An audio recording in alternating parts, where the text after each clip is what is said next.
नाम से चर्चित निम्बोल नदी के बहाव 3 फीट होने के कारण एक ट्रक के साथ ड्राइवर और खलासी नदी में बह गए। पहले से मौजूद निम्बोल चौकी से कांस्टेबल राकेश बिश्नोई ने ट्रक ड्राइवर को रोकने की कोशिश की, लेकिन वो नहीं माने और एक साथ 4 से ज्यादा ट्रक बहते हुए नदी में प्रवेश कर गए, जिसके बाद ये ट्रक तेजी से बहाव में फंस गया। निम्बोल में चाइना कली की माइंस होने के चलते पाउडर गुजरात के मोरवी टाइल्स बनाने में काम आता है और ऐसे में यहां से पाउडर लेने के लिए ट्रक आए थे। इसी दौरान तेज बहाव में ये ट्रक फंस गया, जिसमें खलासी और ड्राइवर की जान बाल बाल बच पाई है। वहां पर मौजूद कांस्टेबल ने रस्सी की मदद से दोनों को बाहर निकाला।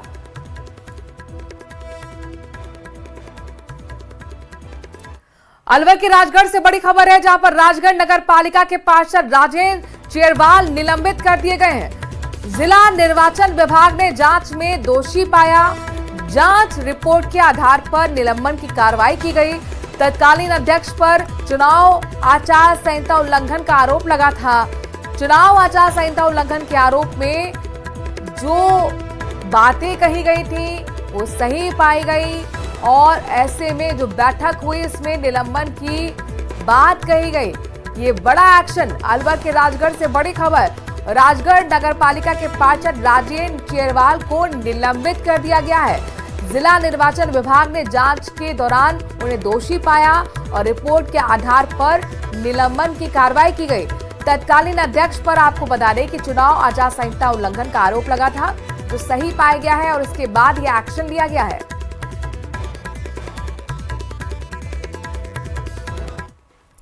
आपको ले चलते कोटा, जहां पर मंदिर में शिवलिंग को खंडित करने के मामले में अब बड़ा एक्शन हुआ है। पुलिस ने एक आरोपी को कार्रवाई करते हुए गिरफ्तार किया है। 40 साल का पीरू माली है, जो कि मानसिक रूप से विक्षिप्त यानी कि मानसिक रूप से यहां पर रोगी बताया जा रहा है। सीसीटीवी फुटेज के आधार पर पुलिस ने एक्शन लेते हुए आरोपी को गिरफ्तार कर लिया। आरोपी ने कोटा ग्रामीण के रामगंज मंडी इलाके में शिव मंदिर में शिवलिंग को खंडित किया था, जिसके बाद स्थानीय लोगों में जबरदस्त गुस्सा था। लोगों ने चक्का जाम करते हुए धरना दिया। हालात ये हो गए कि खुद डीएसपी मौके पर पहुंचे, भारी पुलिस जाब्ता को तैनात करना पड़ा। आश्वस्त किया गया ग्रामीणों को, लोगों को कि जल्द से जल्द आरोपी को पकड़ा जाएगा और आखिरकार अब सीसीटीवी फुटेज के आधार पर एक्शन लेते हुए आरोपी की गिरफ्तारी कर ली गई है। सूचना मिली थी कि सरकारी चौराहे पे एक सरकारी कुएं पे एक मंदिर है, चबूतरा है, शिव मंदिर। उस शिव की प्रतिमा को, शिवलिंग को कोई आदमी उठा के ले गया। हमने तुरंत तलाश की, टीमें बनाई, सारे सीसीटीवी कैमरे सर्च किए। उसके आधार पे हमने एक शिवलिंग को हमारी पकड़ भी, जब्त भी कर लिया है।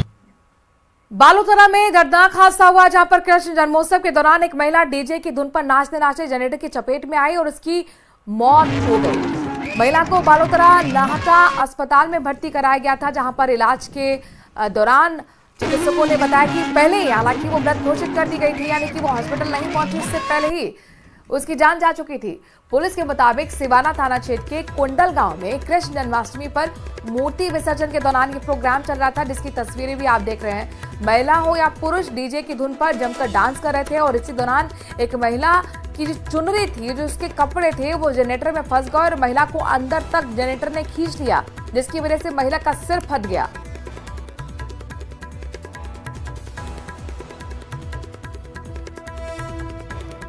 जयपुर के चंदवाड़ी से बड़ी खबर है, जहां पर अनियंत्रित होकर वॉल्वो बस पलट गई है। 1.5 दर्जन से ज्यादा यात्री इसमें घायल हुए हैं। घायलों को निम्स अस्पताल में भर्ती कराया गया है। खबर ये कि हादसे की वजह ड्राइवर को नींद की झपकी आना बताया जा रहा है। चंदबाजी इलाके के अशरोल पुलिया के पास ये घटना घटी, जब जयपुर से दिल्ली आ रही बस अचानक पलट गई। तस्वीरें आपके सामने घटनास्थल की है। क्रेन के जरिए बस को सीधा करने की कोशिश इस बस में करीब 20 से ज्यादा यात्री सवार थे, जो घायल हुए हैं। सुबह का वक्त जब अचानक ड्राइवर को नींद की झपकी आई, तेज गति होने की वजह से ये बस न सिर्फ पलटी बल्कि कई मीटर तक घसीटती हुई भी चली गई।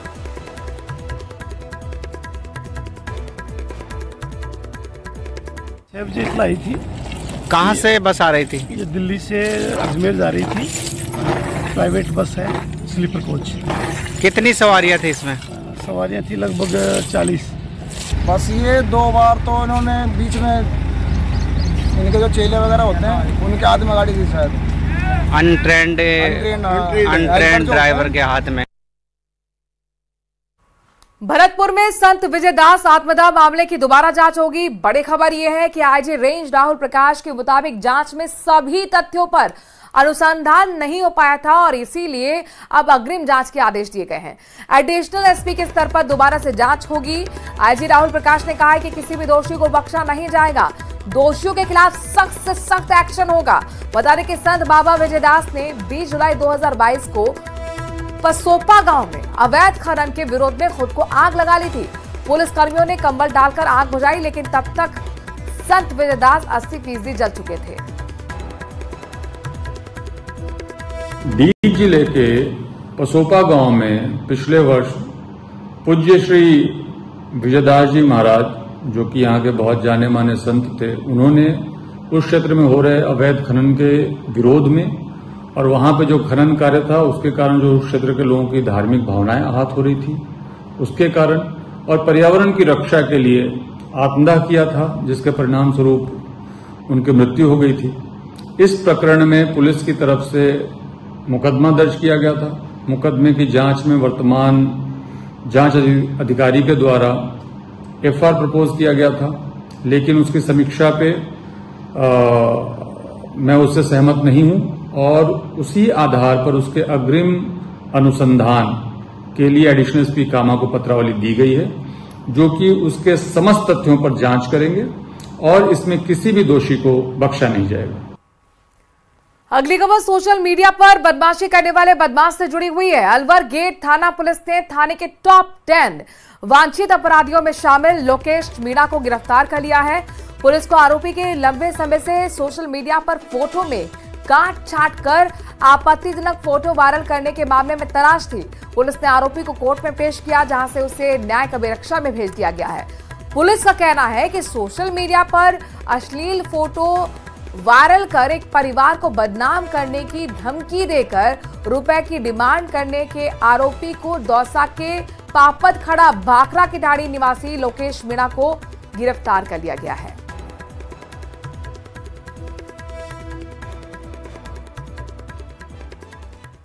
चूरू जिला मुख्यालय के जाहरवीर गोगाजी मेले में मंगलवार को आस्था, मान्यता और विश्वास का संगम देखने को मिला है। हिंदू मुस्लिम एकता के प्रतीक लोक देवता जाहरवीर गोगाजी के जन्मोत्सव पर जिला मुख्यालय स्थित प्राचीन गोगा मेड़ी में वार्षिक मेले का आयोजन किया गया है।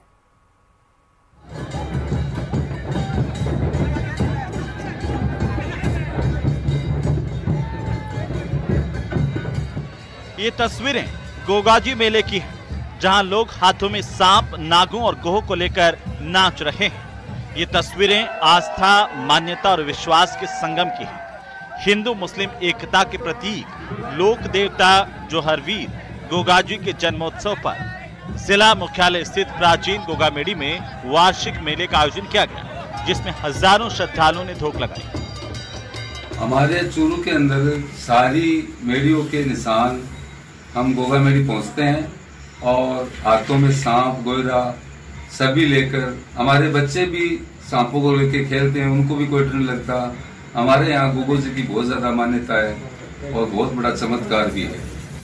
गोगा भक्त गोगा जी को रिझाने के लिए जहरीले गोह, नाग और तरह तरह के सांपों को हाथ में लिए हुए दिखाई दे रहे हैं और ढोल झिंझे की धुनों पर नृत्य करते हुए मंदिर पहुंचे। श्रद्धा पूर्वक गोगा जी के समक्ष नतमस्तक भी हुए।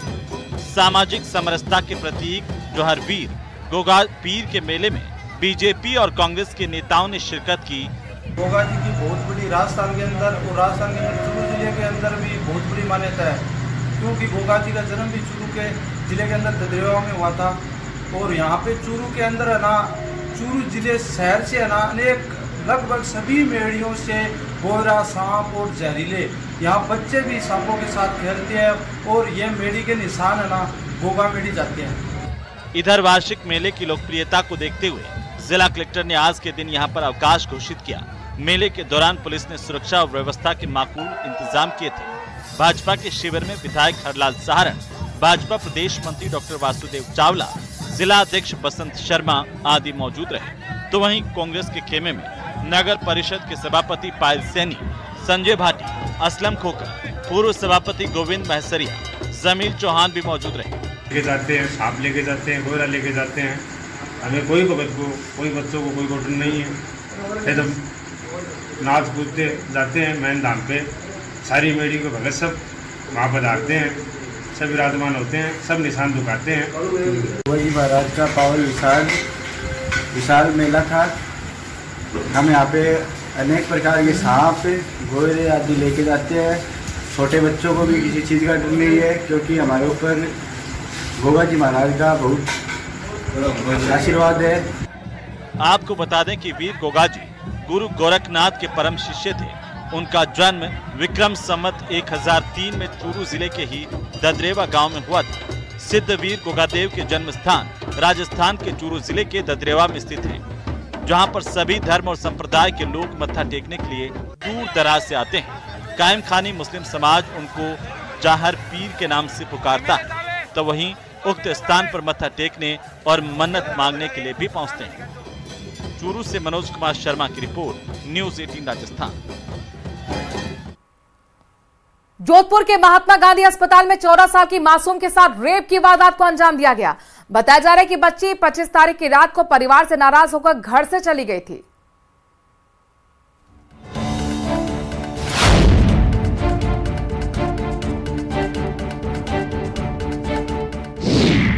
महात्मा गांधी अस्पताल में बच्ची से गैंगरेप।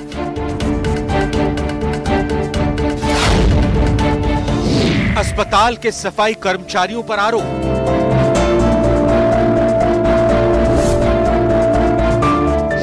घटना के बाद पुलिस प्रशासन जांच में जुटा।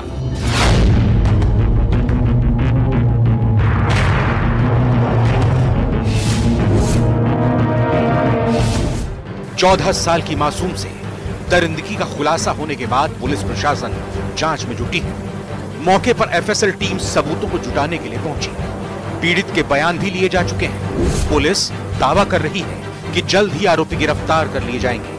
लेकिन जोधपुर के महात्मा गांधी अस्पताल के कॉटेज के पास जिस तरीके से वारदात को अंजाम दिया गया वो हैरान करने वाला है। कल शाम को एसएचओ सूरसागर ने सूचित किया था कि कोई एक एमपीआर दर्ज हुई, वो गुमशुदगी की एफआईआर दर्ज थी। उसमें फिर वो बच्ची यहाँ आ गई थी एमजीएच हॉस्पिटल में। यहाँ आने के बाद में कुछ लोगों ने, 2 लड़कों ने बुरा व्यवहार किया, तो एफआईआर दर्ज करके उसने सारे वो मेडिकल वगैरह करवाया गया है। 161 के बयान वो करवा दिए और अब मौका नक्शा की कार्रवाई हुई है एफएसएल की टीम बुला करके। बताया जा रहा है कि बच्ची 25 अगस्त की रात परिवार से नाराज होकर घर छोड़कर निकल गई थी, जिसकी गुमशुदगी की रिपोर्ट सूरसागर पुलिस थाने में भी दर्ज की गई थी। लेकिन उसी रात महात्मा गांधी अस्पताल और रेलवे स्टेशन रोड पर घूमते हुए आरोपी उसे पहला फुसलाकर अस्पताल परिसर में ले गए। आपको बता दें कि शहर में पिछले 20 दिनों में नाबालिग बच्चियों के साथ दुष्कर्म की ये 5वीं घटना है। उनके वो तलाश जारी है। सुबह ही एसएचओ कल शाम को ही बोल दिया था कि उनको दस्तयाब करके पेश करें। वो उनको पकड़ने के लिए, दस्तयाब करने के लिए कई टीमें बनाई गई और वो टीमें लगी हुई हैं पकड़ने के लिए।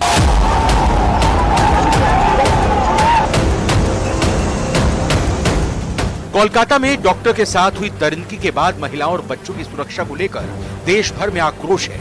ऐसे में जोधपुर शहर में एक नाबालिग बच्ची के साथ गैंगरेप की एक घटना शहर में बेटियों की सुरक्षा पर सवालिया निशान खड़े कर रही है। जोधपुर से न्यूज़ 18 राजस्थान के लिए चंद्रशेखर व्यास की रिपोर्ट।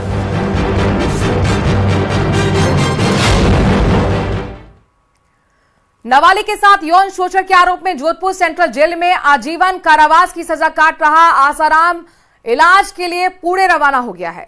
आसाराम 11 साल बाद जेल से बाहर आया है। आसाराम 7 दिन तक पुणे में खपोली स्थित माधव बॉग हॉस्पिटल में हार्ट का इलाज करवाएगा। 11 साल बाद जेल से बाहर आया आसाराम। पुणे के हॉस्पिटल में हार्ट का होगा इलाज। केवल डॉक्टर और सहायक से होगी मुलाकात। आखिरी सांस तक जेल में ही रहेगा आसाराम। अपने ही गुरुकुल की नाबालिग छात्रा के साथ यौन उत्पीड़न के मामले में जोधपुर की सेंट्रल जेल में जीवन की आखिरी सांस तक जेल की सजा काट रहा आसाराम आखिरकार 11 साल बाद जेल से बाहर आ ही गया, लेकिन केवल 7 दिनों के लिए। जी हाँ, हाईकोर्ट से आपात पैरोल स्वीकार होने के बाद आसाराम हवाई मार्ग से मुंबई के लिए रवाना हो गया। राजस्थान हाईकोर्ट के जस्टिस पुष्पेंद्र सिंह भाटी की अखंड पीठ से आसाराम की आपात पैरोल अर्जी स्वीकार होने के बाद आसाराम को जेल प्रशासन और एम्स से हरी झंडी मिलने का इंतजार था। अब आखिरकार आसाराम का इंतजार खत्म हुआ है, जिसके बाद आसाराम के करीब 30 से 35 भक्तों ने पहले ही इंडिगो फ्लाइट के टिकट बुक करवा लिए थे, जिनमें आसाराम की शिष्या शिल्पी भी एयरपोर्ट पहुंची थी। कड़ी सुरक्षा के बीच आसाराम को जोधपुर एयरपोर्ट लाया गया, जहां से इंडिगो की फ्लाइट से आसाराम मुंबई पहुंचे। इसके बाद मुंबई से पुणे ले जाया गया, जहां पर उनका इलाज किया जाएगा। आसाराम को जेल से एयरपोर्ट लाने की जैसे ही सूचना प्राप्त हुई, आसाराम के समर्थक बड़ी संख्या में रास्ते में एकत्रित हुए तो मुंबई के लिए इंडिगो फ्लाइट का टिकट तक बुक करवा दिया। पुलिस सूत्रों की माने तो करीब 35 यात्री ऐसे हैं जो आसाराम के समर्थक हैं और आसाराम की झलक देखने के लिए उन्होंने फ्लाइट की टिकट बुक कराई थी। आज आसाराम जी को जो है मुंबई की फ्लाइट से उनके इलाज के लिए महाराष्ट्र में ले जाया जा रहा है। साथ में पुलिस टीम भी है और जो उच्चाधिकारी के आदेशानुसार यहाँ पर जो है काफ़ी जाब्ता लगाया गया। श्रीमान एडीसीपी साहब स्वयं यहाँ व्यवस्थाओं को संभाल रहे थे और जेल से जो है उनको हमारी पुलिस टीम लेकर आई थी। साथ में रातनाडा SHO साहब इनको साथ में लेकर आए थे और अब इनको जो है वो प्लेन में इनको बिठा दिया गया है।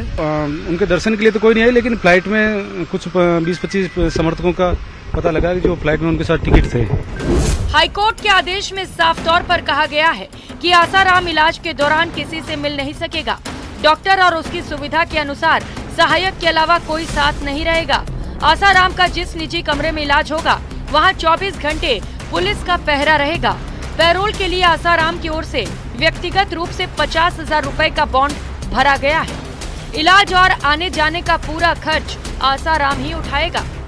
जोधपुर से चंद्रशेखर व्यास की रिपोर्ट।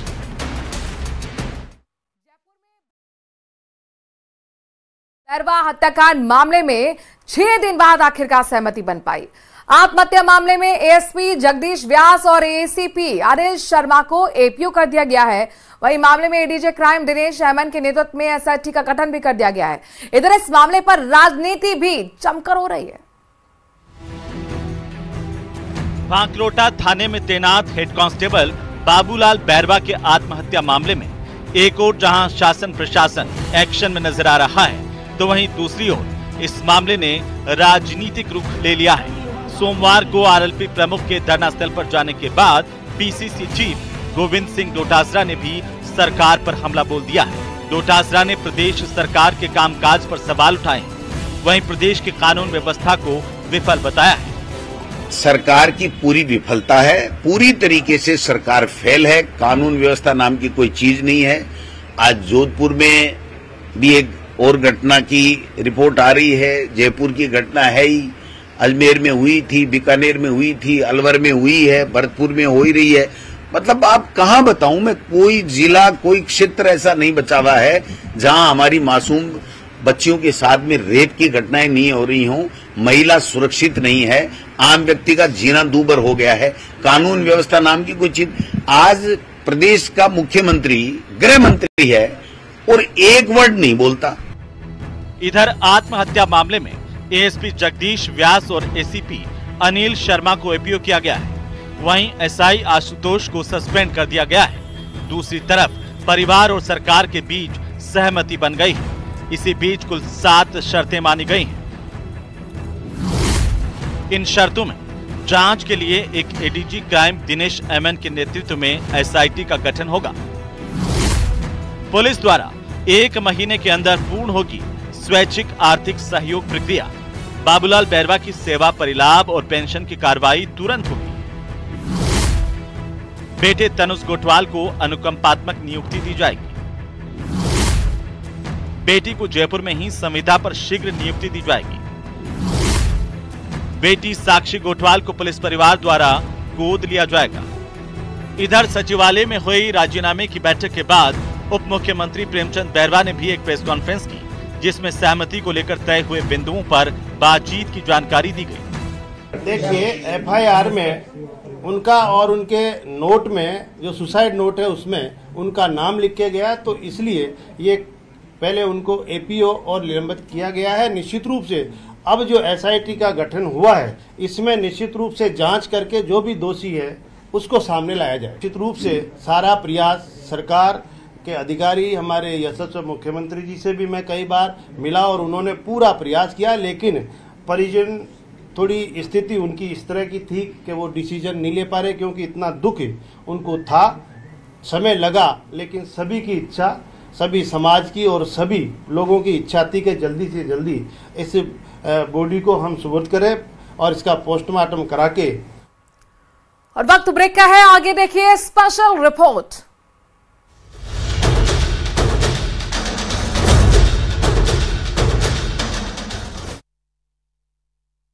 को अंजाम दिया गया वो हैरान करने वाला है। कल शाम को एसएचओ सूरसागर ने सूचित किया था कि कोई एक एमपीआर दर्ज हुई, वो गुमशुदगी की एफआईआर दर्ज थी। उसमें फिर वो बच्ची यहाँ आ गई थी एमजीएच हॉस्पिटल में। यहाँ आने के बाद में कुछ लोगों ने, 2 लड़कों ने बुरा व्यवहार किया, तो एफआईआर दर्ज करके उसने सारे वो मेडिकल वगैरह करवाया गया है। 161 के बयान वो करवा दिए और अब मौका नक्शा की कार्रवाई हुई है फैसल की टीम बुला करके। बताया जा रहा है कि बच्ची 25 अगस्त की रात परिवार से नाराज होकर घर छोड़कर निकल गई थी, जिसकी गुमशुदगी की रिपोर्ट सूरसागर पुलिस थाने में भी दर्ज की गई थी। लेकिन उसी रात महात्मा गांधी अस्पताल और रेलवे स्टेशन रोड पर घूमते हुए आरोपी उसे पहला फुसलाकर अस्पताल परिसर में ले गए। आपको बता दें कि शहर में पिछले 20 दिनों में नाबालिग बच्चियों के साथ दुष्कर्म की ये 5वीं घटना है। उनके वो तलाश जारी है। सुबह ही एसएचओ कल शाम को ही बोल दिया था कि उनको दस्तयाब करके पेश करें। वो उनको पकड़ने के लिए, दस्तयाब करने के लिए कई टीमें बनाई गई और वो टीमें लगी हुई हैं पकड़ने के लिए।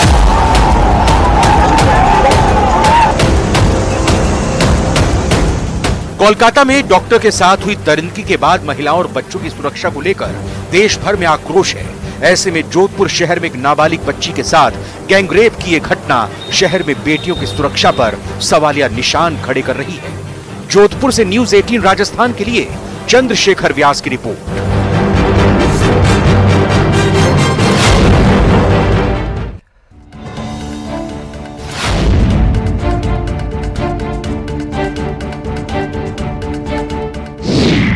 महात्मा गांधी अस्पताल में बच्ची से गैंगरेप।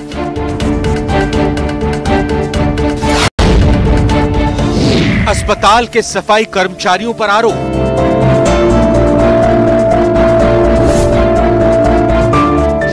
घटना के बाद पुलिस प्रशासन जांच में जुटा।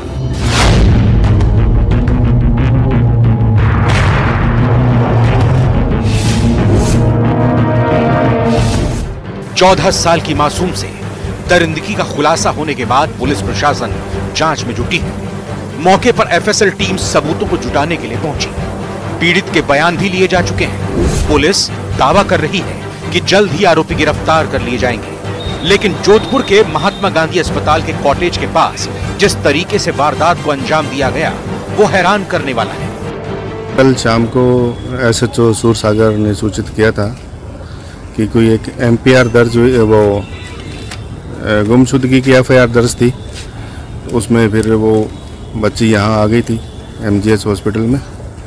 यहाँ आने के बाद में कुछ लोगों ने, 2 लड़कों ने बुरा व्यवहार किया, तो एफआईआर दर्ज करके उसने सारे वो मेडिकल वगैरह करवाया गया है।